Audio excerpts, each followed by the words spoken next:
si jamais tu es en concurrence avec quelqu'un qui veut racheter une entreprise en cash, qui a du cash pour acheter une entreprise, et que toi, tu n'as pas de cash et que tu veux racheter de manière étalée, il y a une question qui m'a été posée sur le sujet. On m'a dit, mais écoute, comment on fait pour gagner? Est-ce que c'est perdu d'office ou il y a un autre levier pour y arriver? À cela, j'ai répondu une réponse assez simple, c'est que c'est 50-50. Tu n'es pas forcément perdant, tu peux même gagner. Moi, j'ai déjà racheté des boîtes où en face, il y avait quelqu'un qui pouvait payer tout de suite. Moi, je le payais de manière étalée, mais la personne a accepté de partir avec moi. Alors, comment j'ai fait? C'est tout simple. Tu vas proposer un paiement tout simplement supérieur. L'argent ne sort pas de ta poche.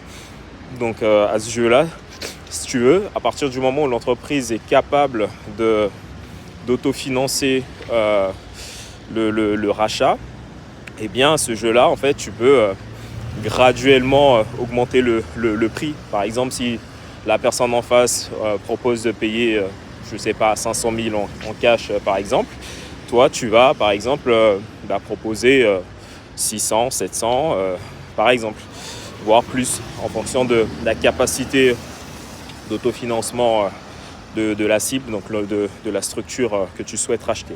Donc à ce jeu-là, si jamais la structure est assez rentable pour ça, tu peux gagner devant quelqu'un qui, lui, a du cash et de l'apport. Donc c'est extrêmement intéressant et faut pas désespérer parce que tu as des chances de gagner.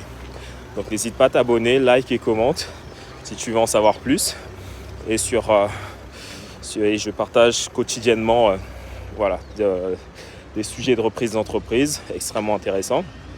Et comme j'arrête pas de le dire, c'est à la portée de tous, tout le monde peut racheter une entreprise. Et c'est le business de 2025. N'hésite pas à t'abonner. Merci à toi.